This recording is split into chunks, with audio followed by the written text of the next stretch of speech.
Okay, let's gather together, and we'll proceed to our next presentation, which is number 4, presentation 4. It's on group work, and it'll be facilitated by Ken and Kaylee. Hi, I'm Ken. That's Kaylee. Okay, so everybody has been talking a lot about these getting from general principles to ideal TAs to making things less ideal. So we're going to talk mostly about nuts and bolts. And we'll try to be as specific as possible. We have a lot of these slides, and it never goes in the way or in the order that we lay them out. So it's part of this is driven by you and discussion. So let's get started. I should say that what we're talking about is a very long history of TA support, and in this case, using group work. And so what we're talking about is not just our work, but the work of a lot of people through a long period of time. Okay, so here's kind of our proposed agenda. We may or may not follow it. It's up to you. Anyone have any additions or things on here you're completely not interested in, so we won't do them?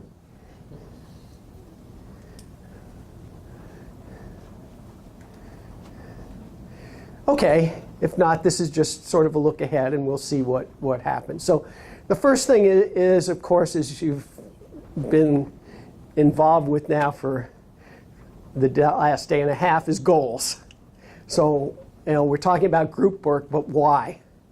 So the first thing is, this I hope will be pretty easy for you since you've been immersed in what you're doing, is to ask what are the 3 most important reasons for having students work together.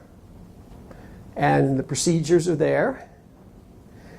And so you do this with your partner or partners, and then discuss it with the whole pod and get a unified response from the pod to settle on one most important reason. So right here, we're forcing you to choose. Okay, so take about 10 minutes.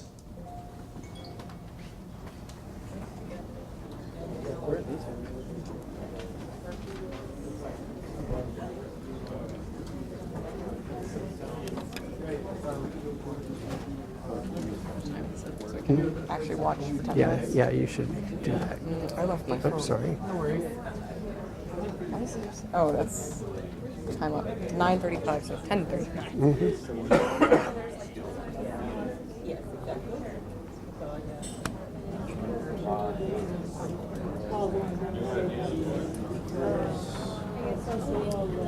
Another thing is like sometimes what I realize is like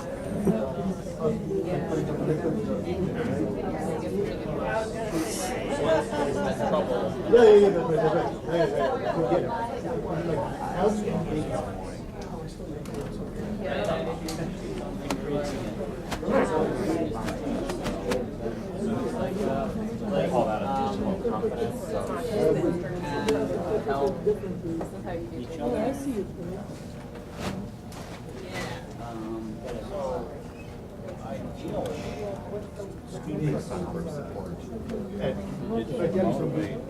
All right, why don't you get this half of the room, I'll get the other half.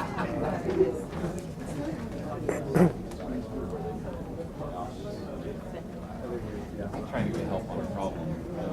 Things also like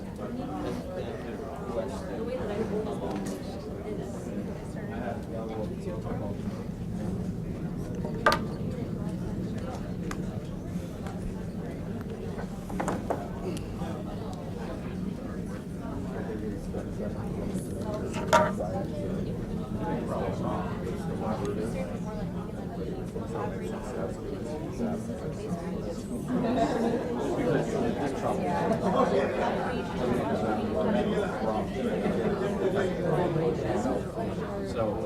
the way to expand your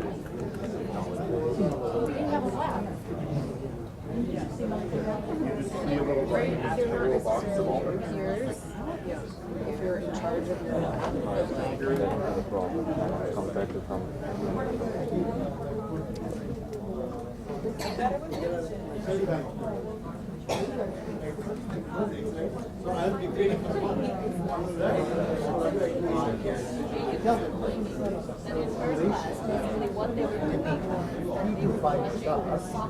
And they do the project. At least in the instance.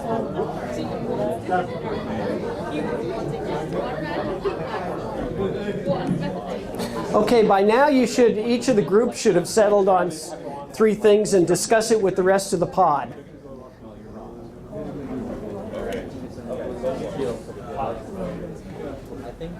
Working and talking about in pods? Yeah. All right, what do you all think about who has something to volunteer about? Yeah. So I think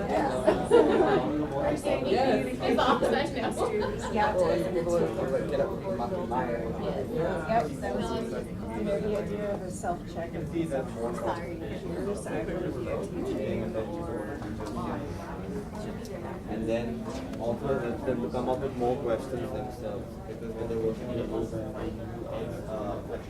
like you have to work with other people. So I do that very often when I'm standing next to we also Discuss or have already discussed. and they come up with other, and that's good because if you're teaching someone how to do things, if you're trying to learn. So the teacher learns better than their others, but I in the sense that you can't really persuade people unless you solidify your understanding. The act of winning over people.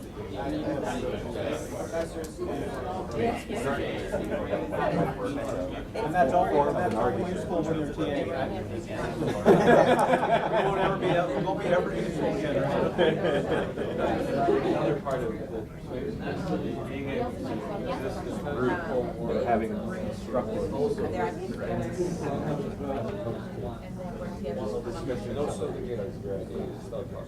Yeah, so actually there's something that's not just persuasion, it's also listening, but also learning about which is like actively they know you're not going to be super important. Okay, what time did we start on this clock? 39? I don't know. No, it's 12. 13. No, it's Oh, that one. Okay. we have 6 minutes though, but I mean, we're a little fast. Well, we have to because we want to report out. So. Social time in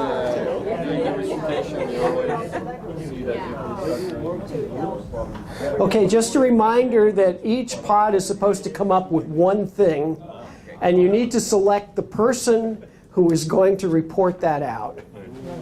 So we should probably move a little bit faster. Okay. Good. I think that goes along with different approaches. Yeah. I like that. So I think there was kind of like right here where we're all seeing like we said there's additional confidence from support. You know, simply when there are multiple students, one person doesn't get into the for us, take something rather simple, but it's very forward, like an expert could do to work with. Very easy person work. Yes, we're one way of learning. Yeah. So when we go to type this, we just escape. Like when we go to type this, we just escape and type. I think. You all can decide. You can decide also who's going to say it. Your cohort. Those are pod graphics. I like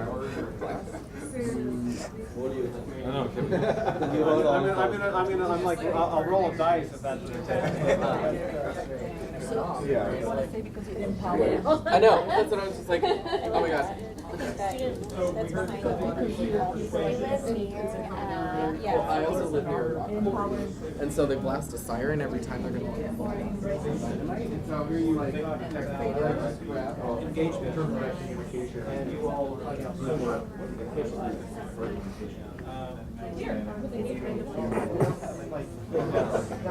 engagement. All right. I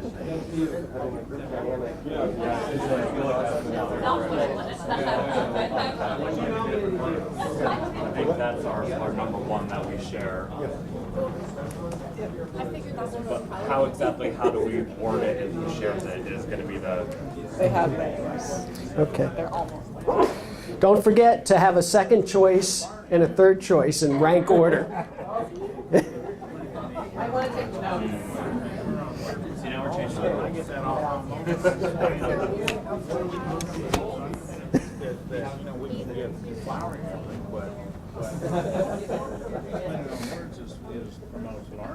And I think the What? second and third choices of the people who sing. You're just going to stand up, whoever's... Oh, what order are they going to... What order are the pods?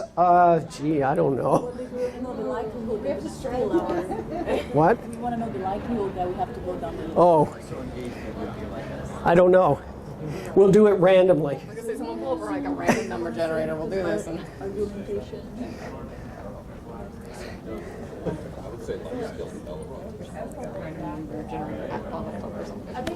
Are we ready? Yeah. Okay, everybody ready to start? Because that's where we are. Okay, so let's start with group 3. You. We're still working on it. You're still working on it. Okay, so let's go with group 4. Okay, 4 is anxious. And Kaylee's going to write down what you say. Oh, use the mic, please. Yes, thank you. Thank you, thank you.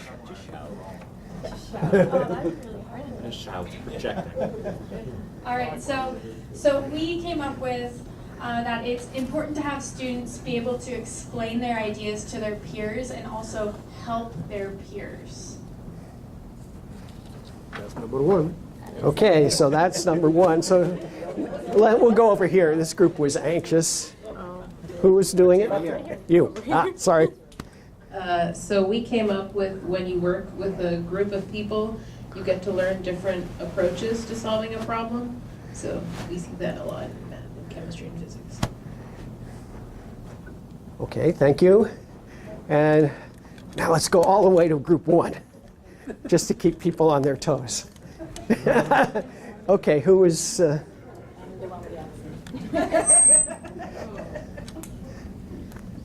We said the group work helps basically empowering student voices because the authority goes away and everybody's at the same level. Okay, thank you. Now let's go... let's see, now I'm lost. How about this group? We thought the most important things about group work is probably learning like social skills. So yeah, it's like a long-term life skill. So helps you communicate. What's this? Negotiate, persuade, etc. Constructive disagreement as well. Okay, thank you. And I think it's this group, okay. We said that working in groups allows you to support one another, both with your knowledge, by sharing of ideas, as well as emotionally. Okay, thank you. So do any groups have any questions or comments about other groups' responses?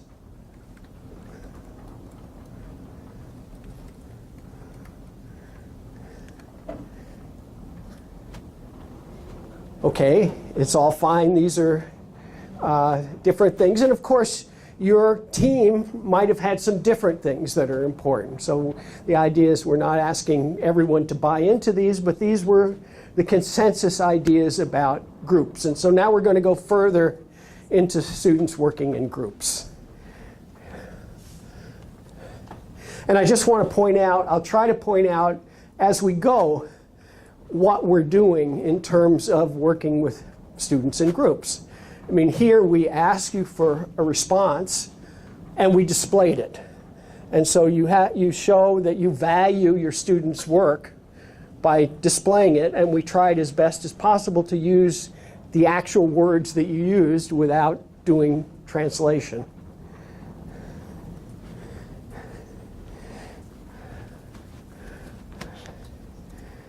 Okay, this is where we were. Let's go.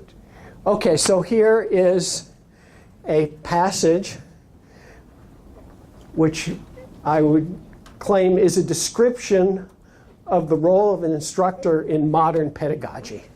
So I'll just let you read that.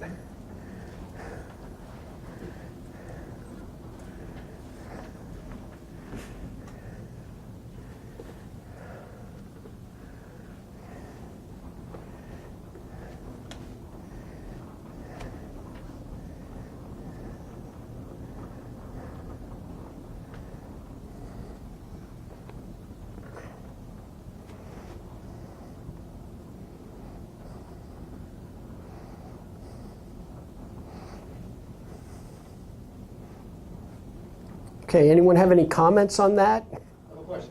Yes, question is good. How are you doing here? Again, I'm learning, so this is a very simple question from a learner. Superior teachers get things done with very little motion. So, like if I connect that to lecturing, lecturer in front of the class will do very little motion. But probably the modern pedagogy tells us that go table by table with the students, mix with the students, go around, right? So how do I explain that first statement? Thank you.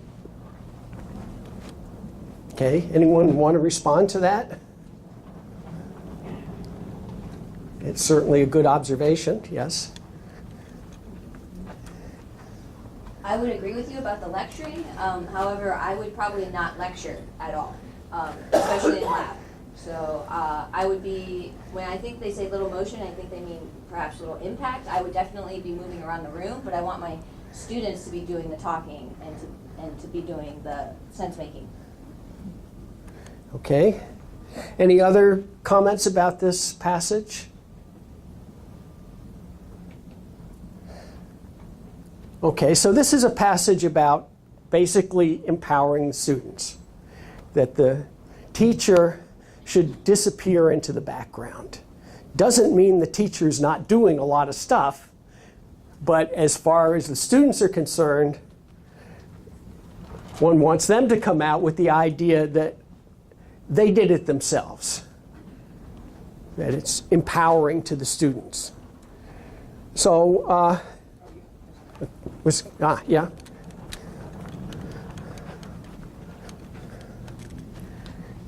So I have a question about being in the background and how all that works. It's great when you're talking about doing these with smaller classroom sizes, but you go around and you talk to several people here, and there's classrooms that are on the order of hundreds, 100 to 300 students. So it's very hard to exist in the background. So I would be interested if anybody has any comments about how this type of passage, this type of idea really relays into these extremely large class sizes. I actually do, because I teach in extremely large class sizes, classes of, I've taught up to 400 students at once. Typically I teach about 200. So I teach a class of around anywhere between 200 and 230 people. And this, in some ways, embodies student-centered pedagogy. So we have learning assistants in the class. So what we do is we put students in groups, and then we tie those groups to tables, and those tables to learning assistants. And so approximately 30 students per learning assistants, give or take. And the instructor is, of course, making sure My job, as I see it, is more to make sure that the learning assistants are doing the facilitating, and I'm moving around, filling in any gaps, because the learning assistant can't be everywhere at the same time, so I'm moving around filling in any gaps that are needed. So I'm more a facilitator than actual instructor there. And it takes a while for students to get used to the idea. They're always like, you don't teach anymore, I didn't pay for this. But the buy-in on the first day is extremely important. If you get them to see that this is the way learning should be, they will buy in wholesale. Okay, anything else? I just want to add to that. Yeah, in the same line, like since last year we have a new facility of like studio style classrooms, and I am doing the same thing. Like we are developing learning assistant programs, and I have we have a quarter system in B. I had 71 students in round table, like 6 students per table, 12 tables, and I had 3 learning assistants, and like in the same line, and like yeah, there is a kind of resistance between like at the end of the term evaluation, like they say that like there are 4 screens on 4 sides, and I mean on display and a little bit uncomfortable, like there is some resistance there, but like ultimately my evaluation is improving. Thank you. Thank you. Well, as you can see, this is not trivial to implement, and it does depend if you have a large lecture or anything else. It does depend on implementing some kind of effective group work within the context that you're functioning, and we had some examples. I mean, you may have some special nice studio rooms, or you may just have this great big lecture room with auditorium seating. Makes it more difficult, but that would be what you would need to implement such a thing. So let me ask you this question. Who do you think said this? And when do you think it was written?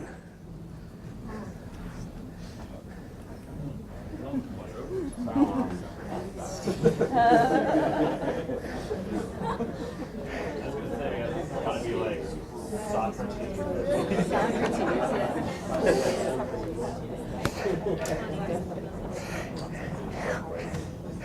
Okay, just give you a minute to think about it yourself, what you think this is. And you know, like I said, if you read about modern pedagogy, and as we had some people in here practicing, this is an embodiment of modern pedagogy. And it's not easy to implement. So when was it written and who wrote it? Anyone willing to volunteer some guesses? How about Socrates? Socrates, okay, I hear Socrates. Anyone else? That was a while ago.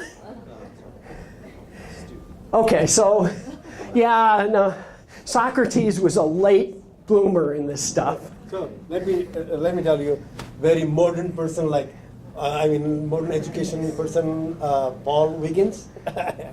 Paul Wiggins, okay. Let's just see here. Whoops.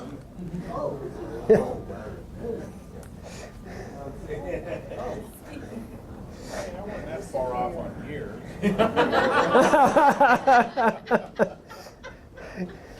So this comes from Taoist philosophy, and what he was really writing about was leaders, not teachers, but it's the same thing.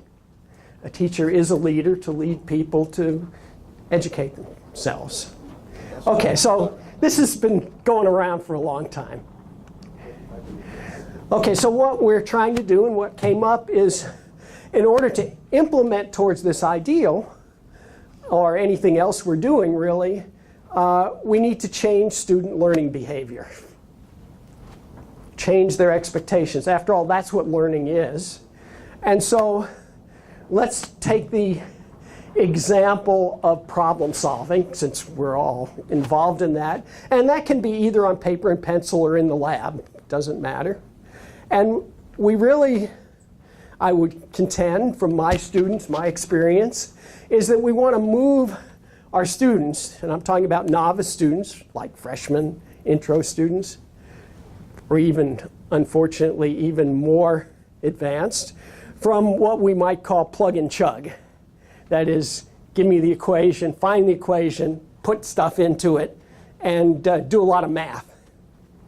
And we want to move that to learning about being able to actually solve problems, real problems, and that would be metacognitive decision making. Problem solving is really decision making. Metacognitive because you have to be aware of how you're thinking about making that decisions in order to guide your problem solving. Okay, so how do you do that? How do you get students from here to there? Well, this is something that we tried to address a long time ago when we decided to do this. First of all, the kind of obvious way that you would think, of course we tried this, and everything I'm going to say is all the mistakes that we made along the way. Start with simple problems and learn some expert-like framework of solving those problems, and then scaffold it. Start with simple problems, do a little less simple problems, and finally get up to problems where you actually need to think about it in this decision-making way. And that doesn't work. And the reason it doesn't work is because the novice problem-solving strategy that novices, the plug and chug, or formulaic in the lab, will work for the simple problems. And they're happy. It works. So nobody changes their behavior when what they're doing works. And so that doesn't happen. So you actually can't scaffold this behavior. So they won't change. So the other possibility, there's only one more possibility, and that is dive into the deep end. Start with complicated problems that are guaranteed the students will not be able to solve them using their novice problem solving frameworks. And what happens then? They have difficulty doing it, even though you've carefully explained how to do it many times. And so they just get frustrated. And if you're frustrated, why change? And so the way out of this dilemma, at least the way that we found, and I think other people have found many times, is try group work. Group work gives students the support to solve complicated and complex problems right away that they couldn't do by themselves, but they can do it with a group. And so we have this Sherlock Holmes quote there, which is, after you've tried everything else, whatever's left over, no matter how weird, must be the truth. Or as Churchill used to say about America, you can count on America to always do the right thing after they've tried everything else. Okay, so now let's sort of move quickly into modern pedagogical theory. Okay, modern pedagogical theory, this is probably the most popular current pedagogical theory, is called cognitive apprenticeship. And it's a phenomenological theory. So it's not based on any neuroscience or anything else. It's just from observing things. And we all understand that as chemists and physics, what a phenomenological theory is. And the observation is across all cultures and all times, there's been one type of education which has been phenomenally successful. And it's called apprenticeship. And so they deconstructed apprenticeship to bring it into the classroom. And this is, I'm not going to say everything about it, but if you're interested, there are many papers. This is one of the original papers, 1990. It's pretty new on the scale of Lao Tse.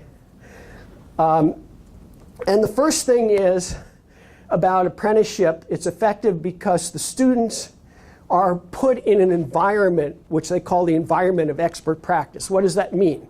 Basically, the students know what they're doing and why.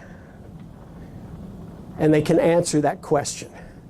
So why is this good for them? How does it connect with the things they know and the things they want to do? So that's an important part. And then there's the action of apprenticeship. And the action of apprenticeship boils down to something pretty simple. It is, first of all, if you want somebody to do something, you should show them what it is you want them to do. They shouldn't guess at it. If you want them to solve problems in some way of decision making, you need to show them how to do it. But that's not enough. You can show people till the cows come home. You can show me till the cows come home how to dance, because I can't carry a tune. Just ask my wife. And so it doesn't help. So it's not the only thing. It's the necessary thing, but there's more to it. And the next thing is coaching. That is, for somebody to learn something effectively and efficiently, they need help doing what they see in the model, and they don't see everything, in the way they want to do it, not in the way the instructor wants to do it. And then there's a third thing, which is called fading, which is basically the student needs to try to do it themselves. And this is not a linear model. You don't go from model to coach to fade. And so in implementation, especially with large classes, the way to implement coaching is using groups. And a lot of you said that is why you want to use groups is actually personalized coaching. Of course, a TA can coach, a faculty member can coach, but you can't coach 200 students. And this thing, as I said, is not linear. It goes back and forth. So you may see something modeled. And this is a place for lectures. This is not a lectures are a bad thing. Lectures are good, and they have a place. So you show students. You can show students very efficiently. You can show 1,000 students how to do something. And it's very efficient. But it's not enough. Then you have to do this. And this you can't do with 1,000 students. And then after a student has seen or has tried to do it with a coach, they might want to go back and watch the model again. And so you can't just say you do it once, you give a lecture once, and now everyone knows how to solve circuits. I've shown you exactly. We actually spent 3 days on it. You have to be willing to come back to it. Whoops, what happened? Back. Okay, so this is, and the fading has to do with slowly removing the support. So in this part, with coaching, you might have formal groups. I mean, we were given the example of using learning assistants in a big lecture hall. Or you can have lab sections. Or you can have discussion sections. All of these things are formal, using formal groups. But fading is also working with informal groups. So it's not just tossing them out, but you have to slowly take away the support. And then doing it on your own. And that's what you want the students to do eventually. So this is the task, and this is the thing that kind of motivates group work. Okay, so the next thing I would like you to do is just compare a little bit, and maybe you've already done this. In what part of the course do you now have students work in groups? And maybe the answer is no, we don't have students work in groups at all. And do you want to expand group work or not? Not is a perfectly fine answer. And what are constraints do you see if you want to expand group work? So take a few minutes and discuss that with your team. Question? Is this about my Gen Chem course, or is this about my TAing? You can make it about anything you want. Okay.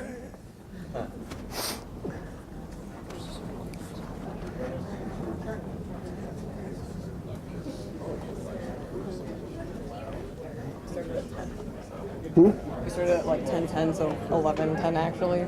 So then if they take 15 minutes, it should be 11 files. Okay.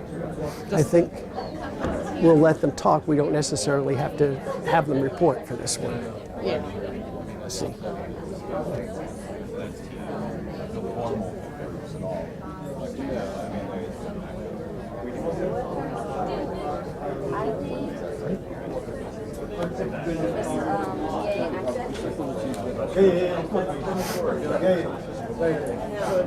So, for example, I don't have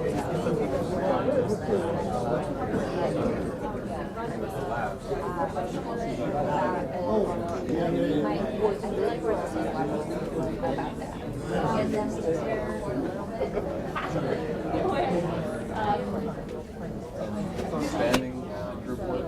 I feel like I have a question.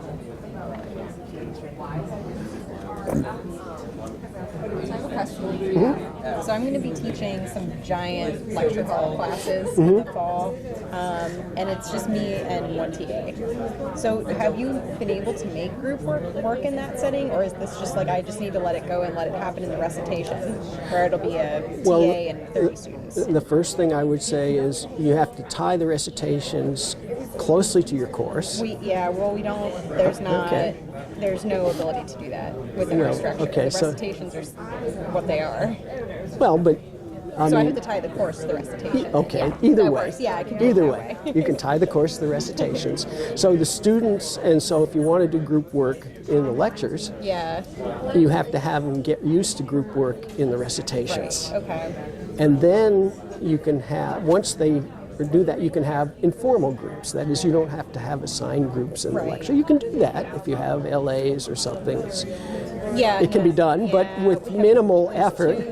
There's one me and one TA, yeah. and 3 to 400 students. Okay. So yeah, what I do is I just work in times when they work together with their neighbors. Yeah.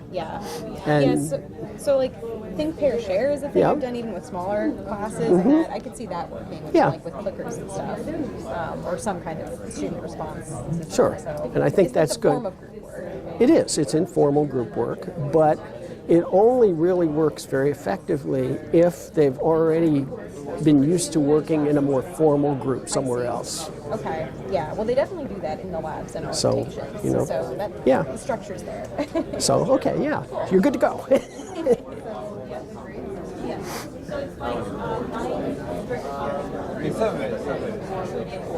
And then the other 11.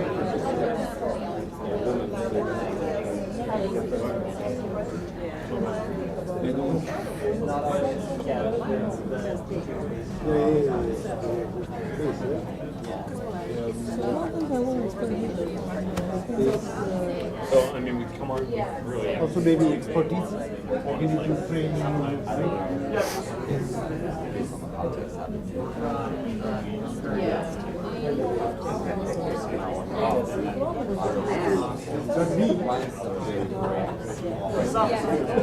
And from students. Hey.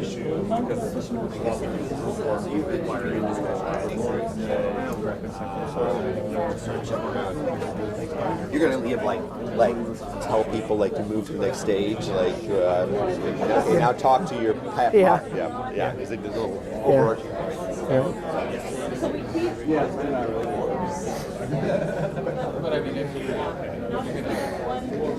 Okay, if you've decided on this with your team, or even if you haven't by now, you should be talking with the rest of the people in the pod to see if there is any consensus or commonality in how you would use these use groups. So what do you all think, what's your biggest, most important? Oh, we weren't looking at it that way at all. We didn't. So we talked about how to use group work. How are your labs? You're talking about the labs. There's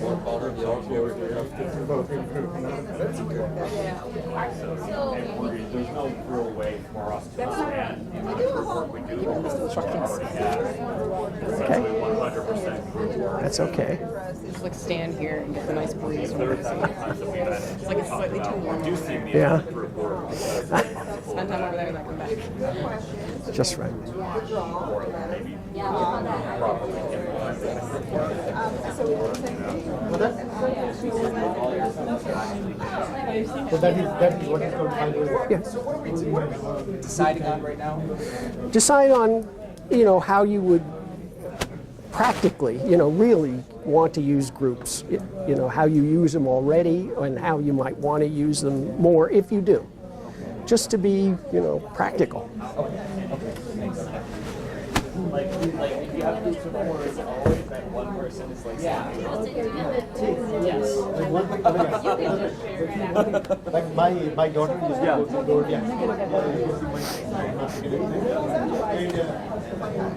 Well, what do you think is the hardest thing for TAs to do? Shut up.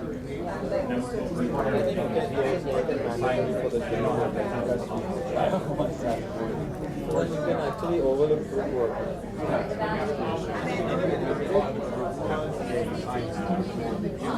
Like honestly, doesn't make it easy to talk to a person.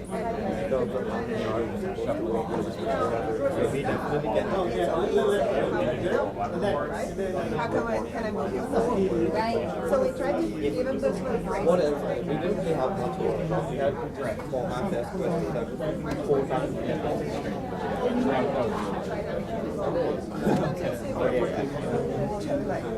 Know what we're doing? Together. So it's okay to keep we call that, give them some breadcrumbs so we can get on track and let them.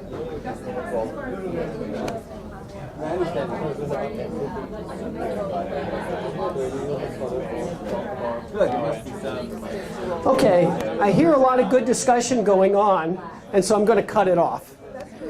Because I've actually satisfied the purpose of getting you to think about it, I hope, in terms of the practicality of your own situation. And so now you have things that I hope that are issues and desires about this.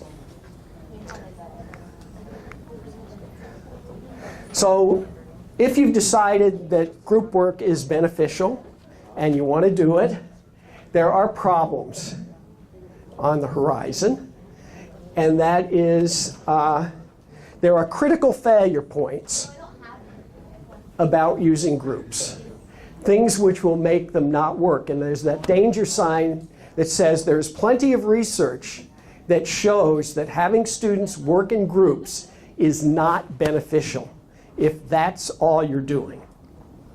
Okay, so just telling students to get together in groups and work doesn't do any good. So now we're going to look at the failure points and how to avoid them and how to actually do very productive group work. Are you going to do this? Okay, go ahead. Well, I want the... Oh, you want this? No, I want the clicker. You want the clicker. Okay. So a lot of these are going to come with my own personal experiences, either teaching or as a student, because I did some of these. So there's kind of 3 broad categories of places that you can have failure points. The first one is kind of inappropriate tasks. So students don't have anything really that they need to talk about, so they don't talk to each other about anything relevant. They'll like ask about their weekend, which is not really helpful if you're trying to get them to learn something. They have no way to connect to personal experience, so you see this a lot, especially with people who they're taking this class because it fills a prereq and not because they're interested in it, which is a really big issue in physics because most of our students are actually coming from other places. And so they feel that there's no reason for them to do this other than they need to get a decent enough grade and pass it. So trying to connect what they're doing to something that's actually relevant to them is very helpful. And one person can easily do this. I was this student as an undergraduate. I did all of the problems for my group and none of my group mates ever were allowed to contribute anything. Because I had taken Physics 1 in high school and I did not want to fail Physics 1 in college. So the point here is you've got to... I think your mic went dead. Oh, maybe there is. What you have to do is design the tasks with people like Kaylee in mind. All right, and so the next point is inappropriate grading. So you grade on a curve, which means like actually assigning only, 10% of people to A's, 15 to B's, something like that. all you are doing is making it so that no one ever wants to help anyone else ever. Because the people who are smart want to make sure they get their A, and the people who have no idea what's going on don't ever get help from them because the people at the top want to keep their A. So don't penalize people who are helping. And if you're gonna quote unquote curve, just adjust your grade lines. Don't limit the number of people who can get a certain grade. If there's no reward for group learning, people are not gonna want to do it. People are just kind of not generally interested in working in groups. There's a lot of pushback, especially from freshmen who have never had to work in groups, or every time they've done it, it's been horrible. So you need to assign some sort of points or something to their group work so that they actually want to do it. It's the zeroth law of grading. You should always assign some points to something that you actually want them to do.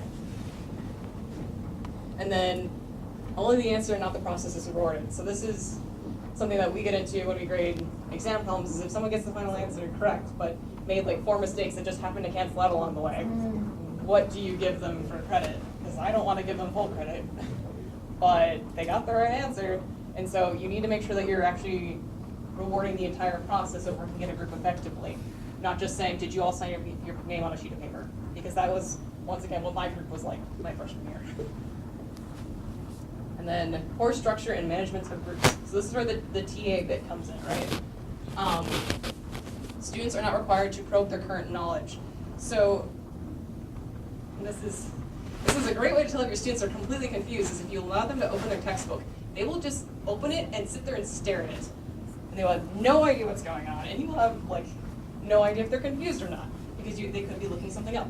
Don't let them just open their textbook or open their notes to try and find something. They won't actually think about it. They want to engage with the material. So nothing will happen. The students are allowed to work independently and compare results. You remember the previous slide where we were talking about when you design problems, you have to design stuff for novice choices fail? If they're all trying to do it on their own and they're all failing, it's not working in a group, this doesn't work very well, right? It doesn't actually get at what we want the groups to do. So making it so that, or allowing students to not actually collaborate can impact the results. And then too much to do and no time to discuss. So this is when you're designing questions, if you put too many problems in a particular like discussion section or lab, students can get really overwhelmed trying to get the answer and not talk about why the answer was correct, or like, why didn't we talk about this other thing? And they miss some of the important details. So don't overwhelm your students. Do you have something to add? Okay, so these are things that we found and we now know the reasons for, that if you do any of these things, it will actually cause group work to fail. And so you have to be careful. That's why we're structured groups, and you have to carefully design. So for example, in physics, to give a group a problem out of the... Oh my gosh, no. to give students a problem, say, out of the back of a textbook is usually not an appropriate problem for a group to work on. They might be appropriate for individuals to work on, but not for a group. Okay, so we'll talk a little bit about tasks. So you can see this is also, you have to invent tasks for groups. Yes?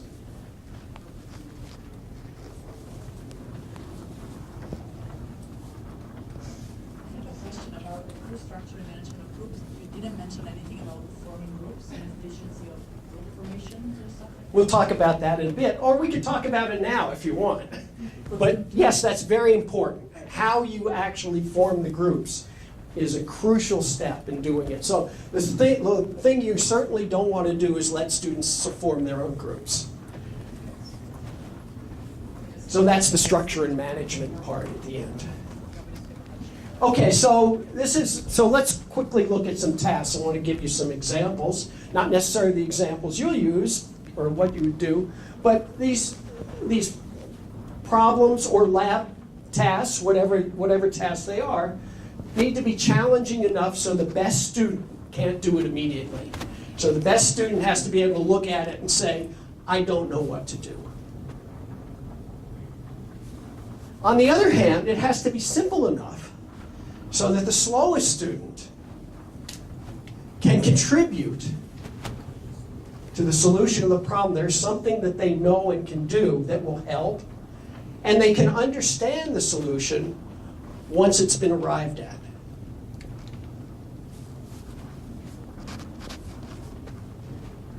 Okay, the other things are the problems have to be vague.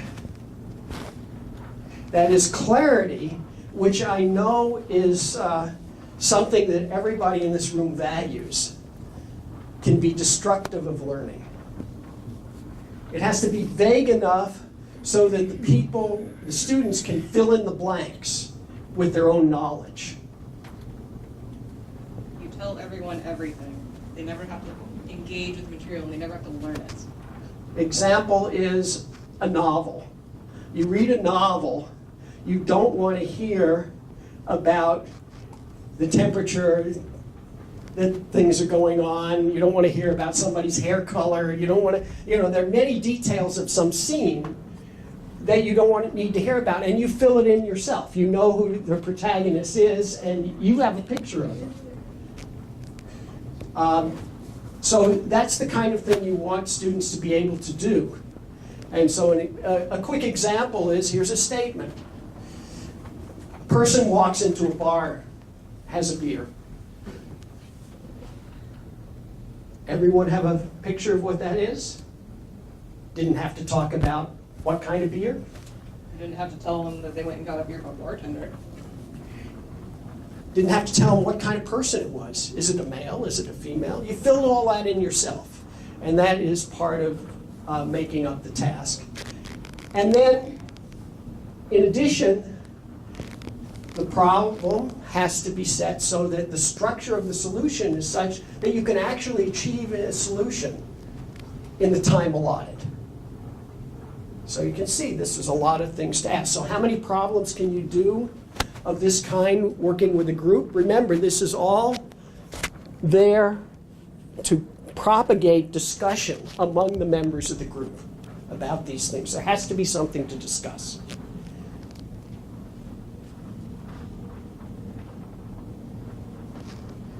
Okay, now some things that are obvious. The problem has to be connected to what the class is doing at the time. Students are not good at either future gratification or delayed gratification. It has to connect with whatever is going on right now. And again, obviously, it has to help you on the class tests. If it's completely irrelevant, the kinds of things you're doing in your lab or your discussion section are not part of the quizzes or exams, then of course students will discount it.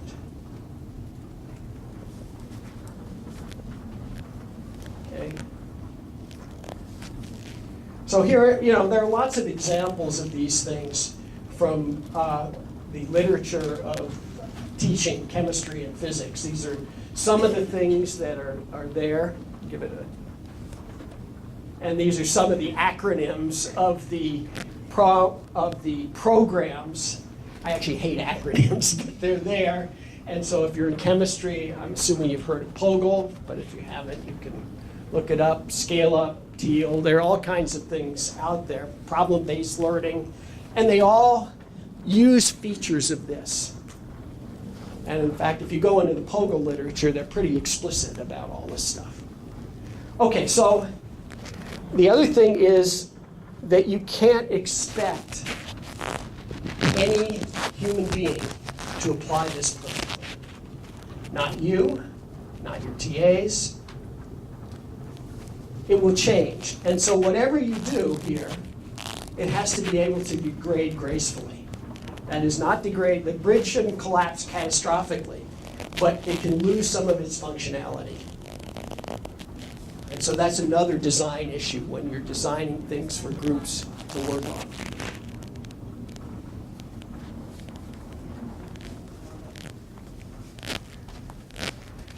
Okay, so coaching is the way that we do this is primarily TAs coaching individual groups in like lab and discussion, at least at the University of Minnesota.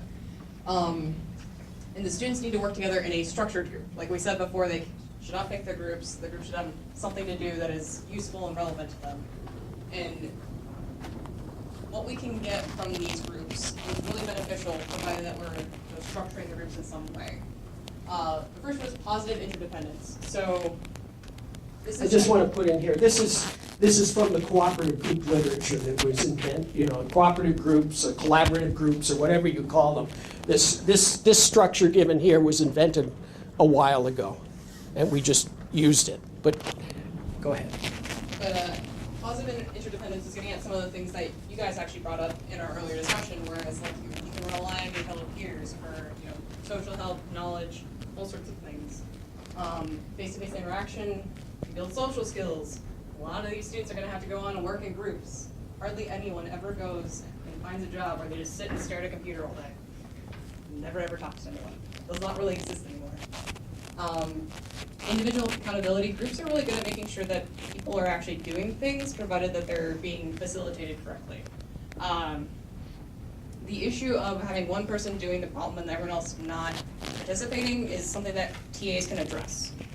So if you have something like that, or you have me sitting in a class doing the entire problem by myself, you can go over and say, okay, I need this person to explain to me what's going on, and choose someone who's not the person doing the solution, and you can get your group to kind of hold each other accountable, like you need to make sure that you're actually doing something.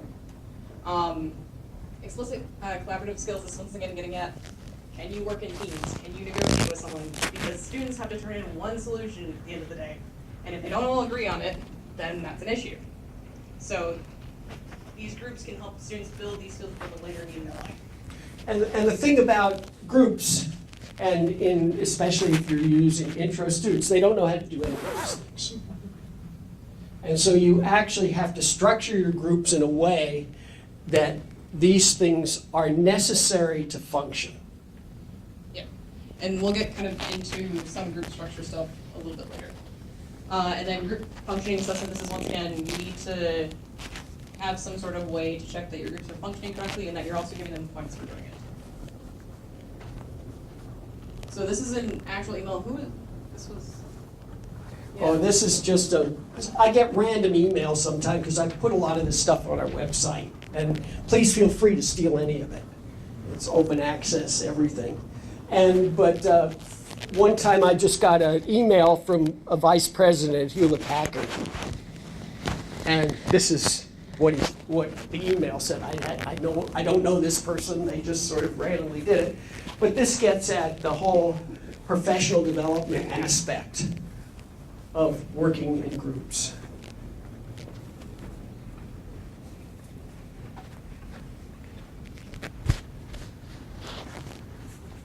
All right, so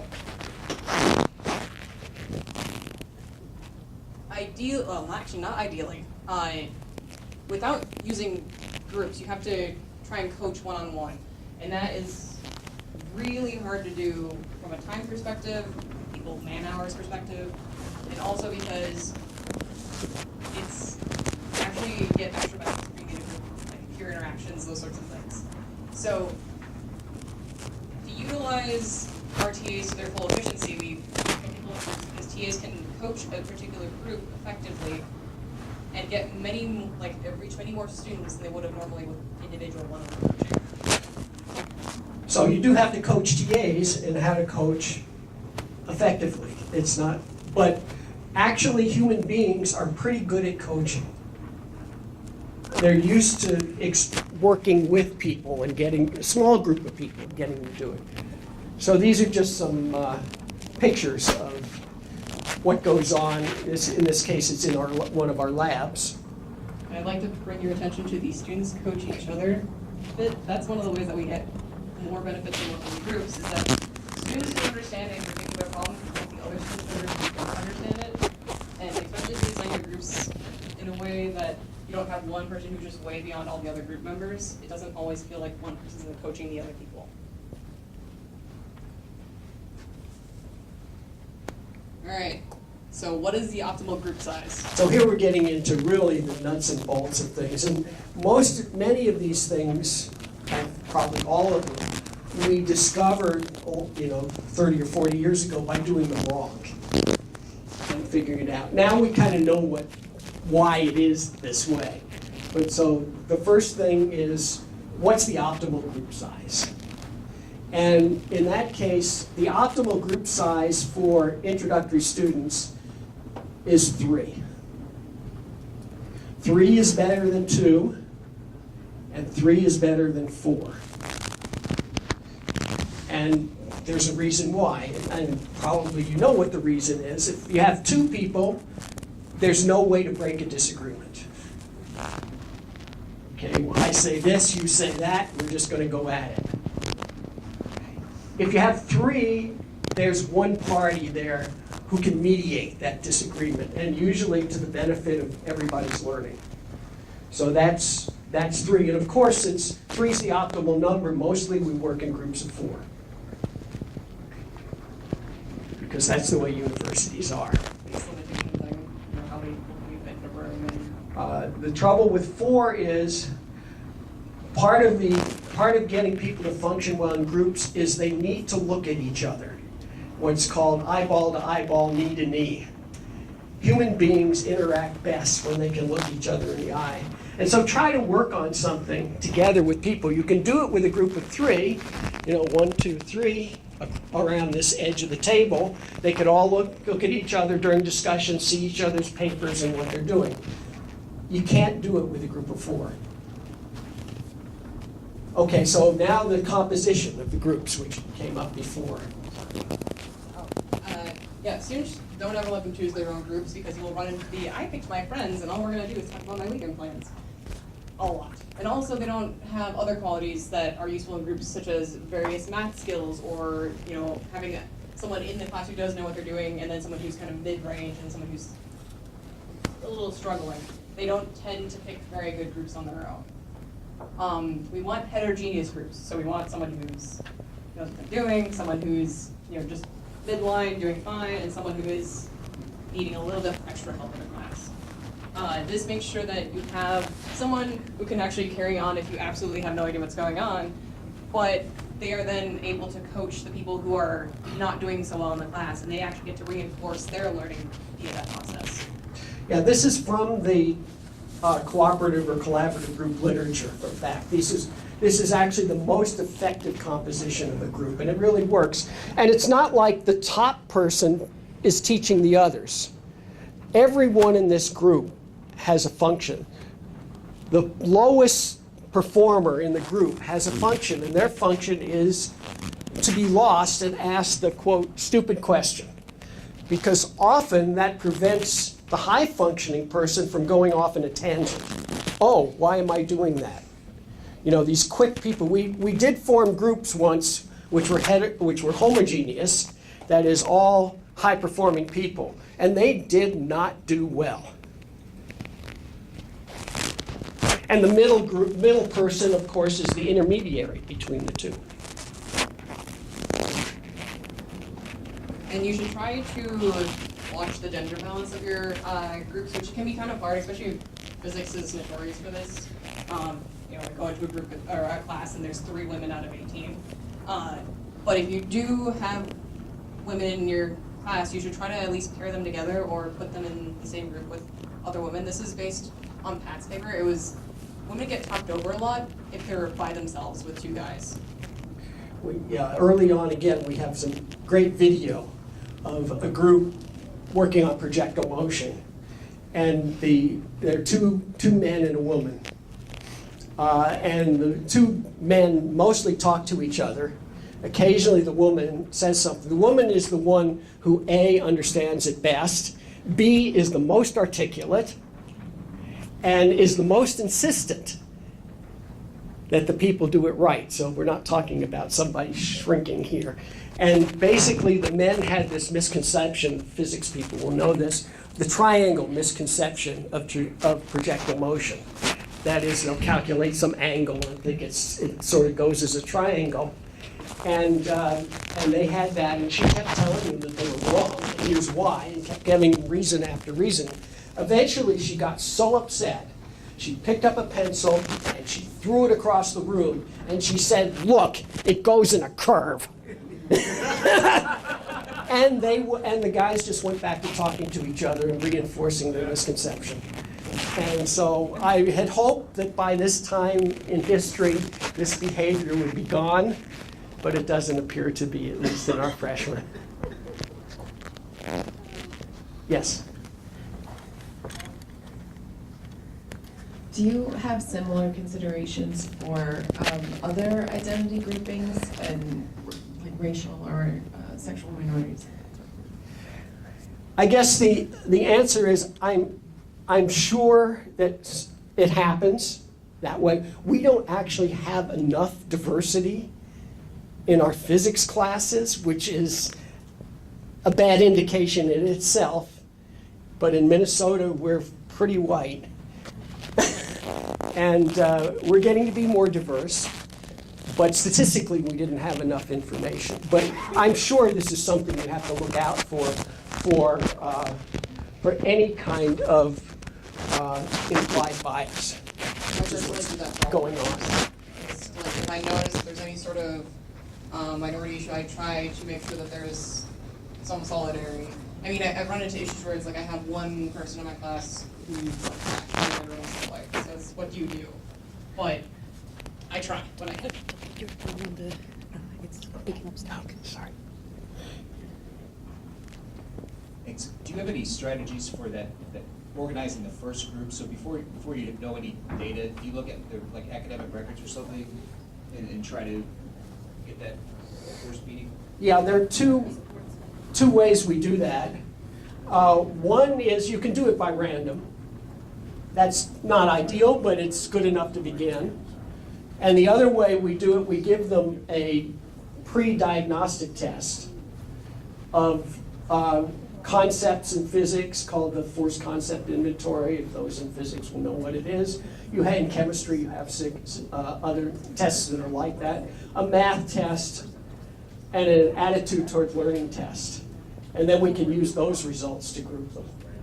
And again, the groups change dynamically. I mean, who's in the top third, the middle third, and the lower third of the class is not fixed.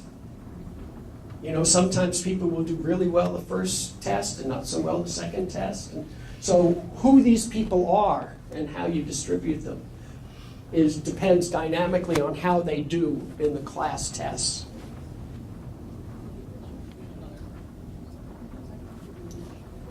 I would be interested to know if you have any recommendations or literature you can recommend on the buy-in for introverts in group work activities.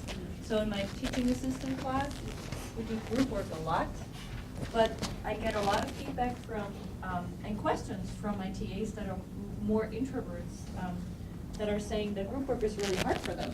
And what can I do to, first of all, get buy-in from my students, and how can I overcome some challenges I see myself implementing group work in the classroom?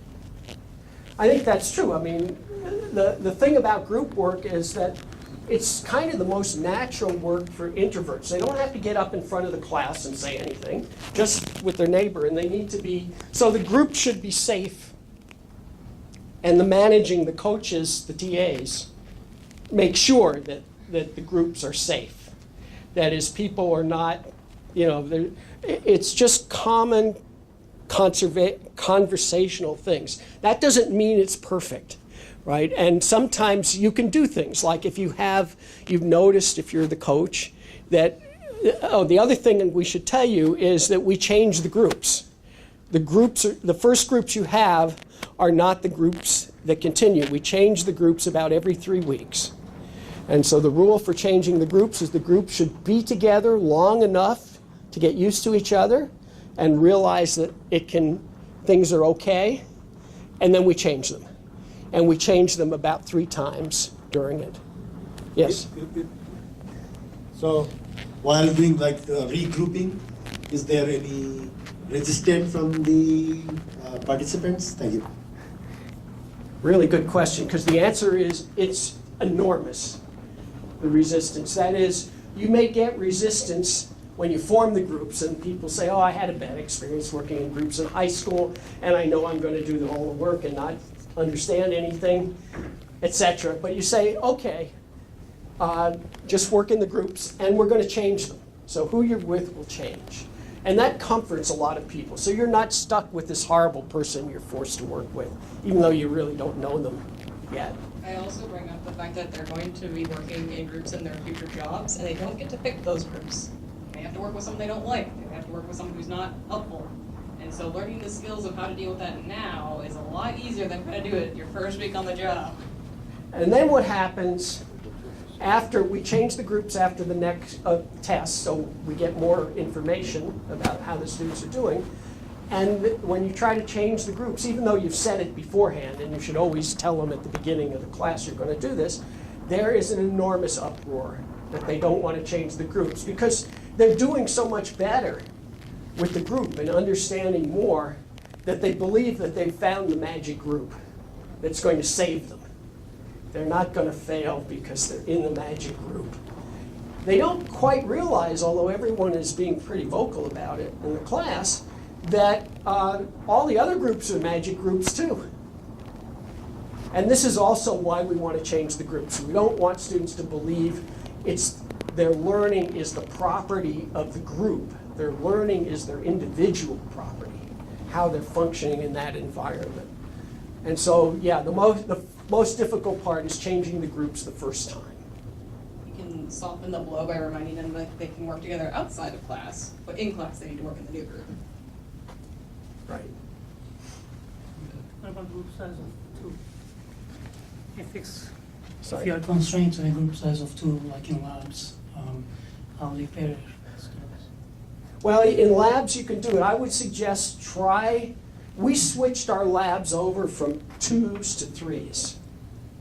And a team of 3 in the lab works together much better because there's more knowledge involved. And it's a better dynamic of working together. And also, as an added benefit, it's cheaper. Because you need less apparatus because you've now divided your class by 3 instead of by 2. And less grading reports. And less grading reports, thank you. Although not quite, because in our case, we grade every individual. So this is part of the individual responsibility. There are no group reports. So I have a comment. So I'm Where? right here, sorry. Yeah, sorry. So I've done group work for a while, and I've tried a lot of different things, and there's always some pushback. I have a question about picking the groups based on performance. So I haven't done that yet. I let students choose their own group. And I see the drawbacks of that. On the other side, there is a fact of building community and choosing who you work with, because I do group exams and things that happens outside the class, and it's really important that people find groups in the class.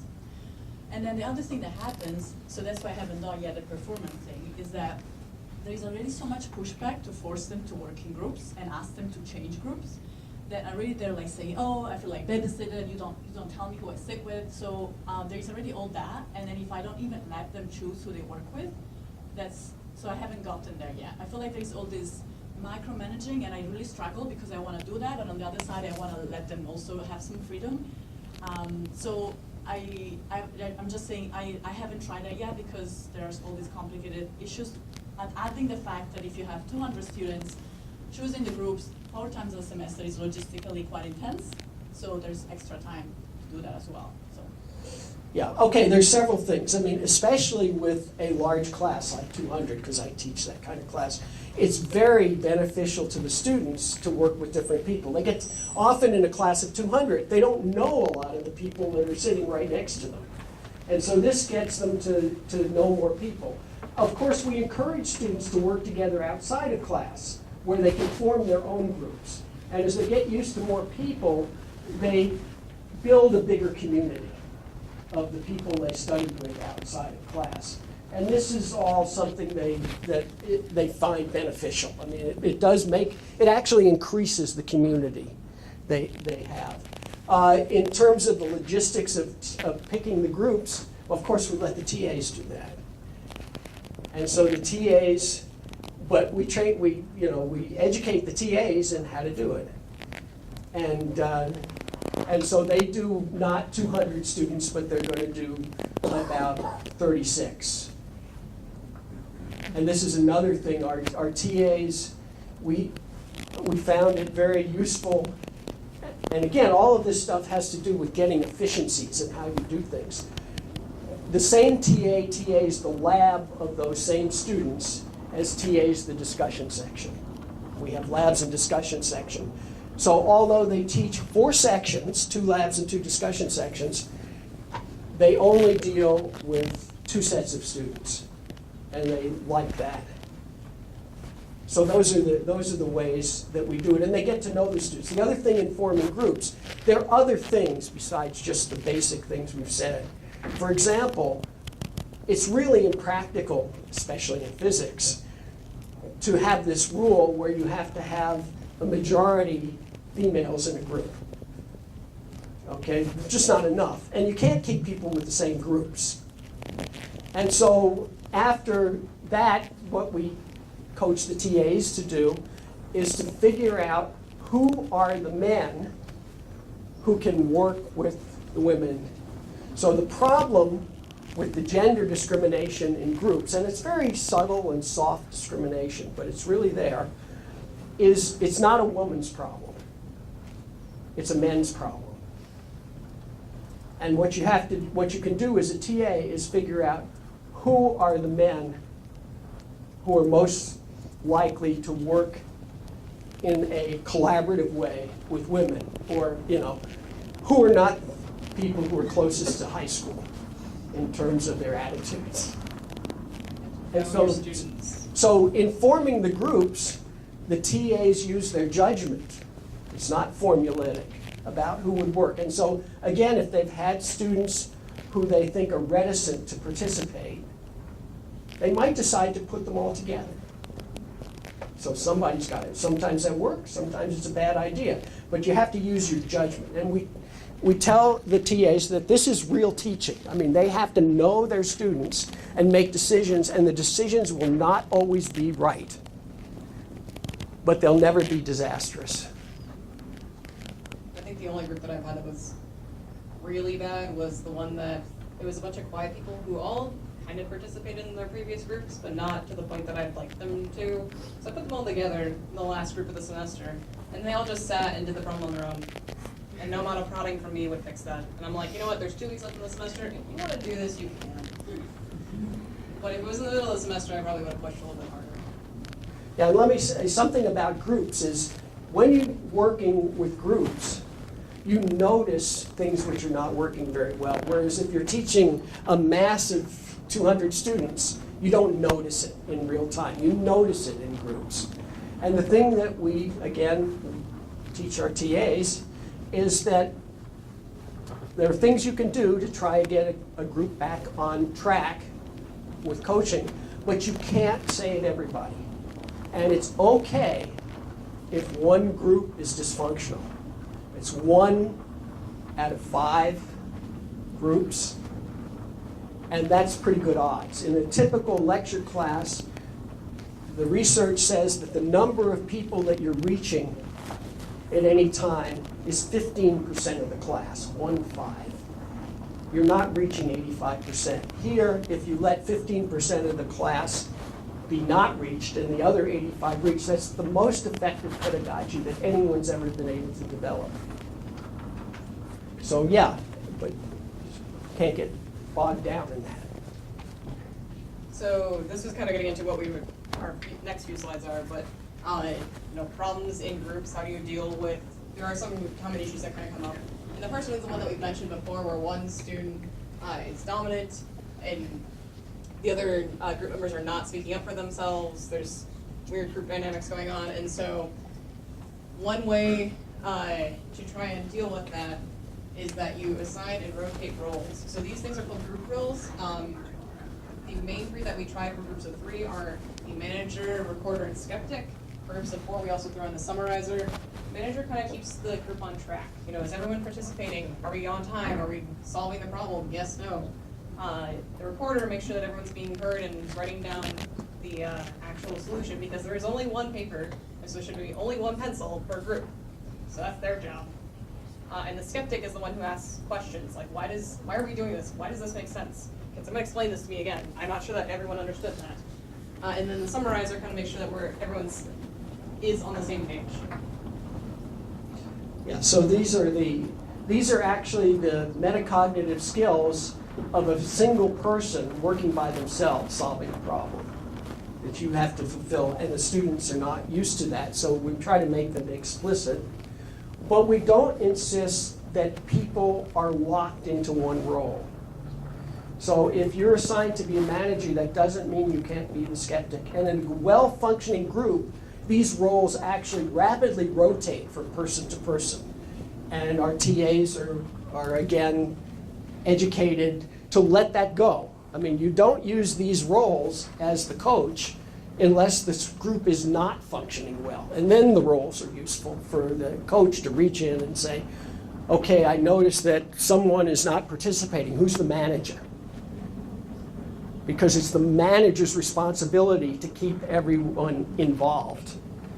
And these roles, there's no role of leader. There's no role of boss. That will evolve naturally in the group. You have a question over here. Yeah. So we've adapted and used these roles almost verbatim in our IPLS lab course. And we've gotten a lot of feedback from students that we introduce them at the start of the semester, we have them assign themselves roles, or we assign them roles, and then by the end of the semester, everyone's asking, why did we use those roles? We never actually used them. We said that we were the manager or so forth, but no one ever actually did anything in those roles. What do other people do to help students maintain those roles and use them? Again, they switch and rotate like you mentioned, but to hold themselves accountable a little more. Yeah, like I said, we don't.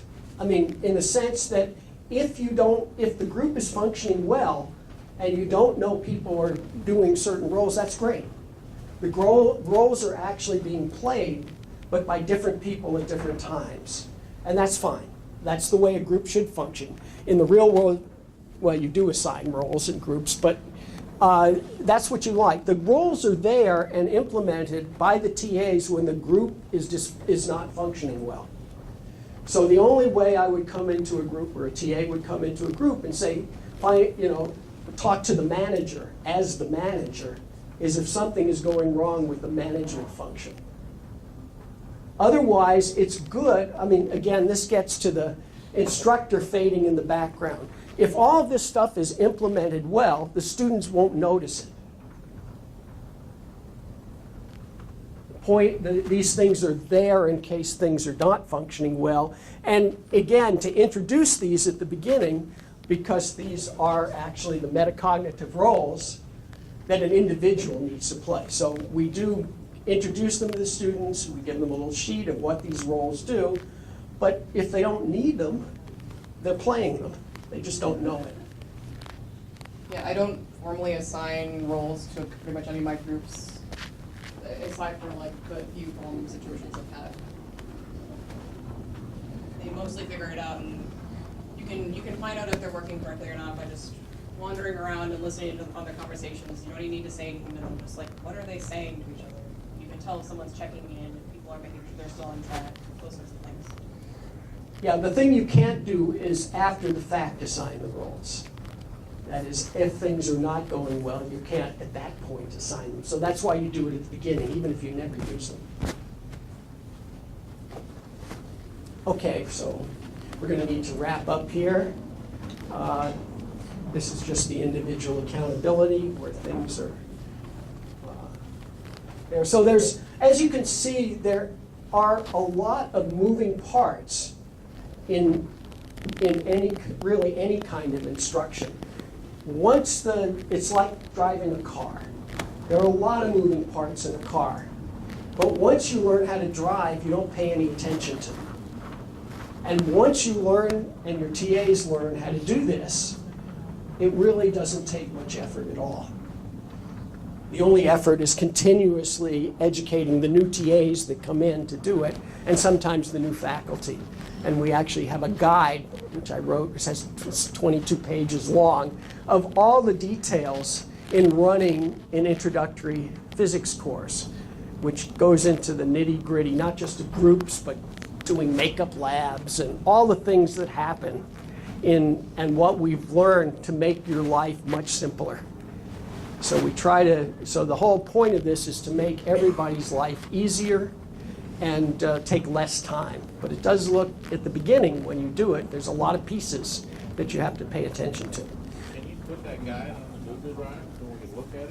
Yes, we can put the guide, we'll put the guide on the Google Drive. It may already be there, is it? I think it is. It's already there, okay. And our slides are already on there too, or no? Yeah, the slides are there, and there are more slides than this because there are a lot of pieces, but there are a lot of questions. And so it's, getting used to it and being aware of the failure points and the things that exist to get over the failure points, and to realize that you don't have to do this perfectly. Your groups don't have to be perfect. Right? You can violate these things because it fails gracefully. If you violate them all, then it's bad. But and you don't expect your TAs to be able to do this perfectly. In structured groups is useful because it does have this graceful failure mode. And we'll be happy. All this stuff will be on the Google Drive, and if it's not, just let us know. We have plenty of details.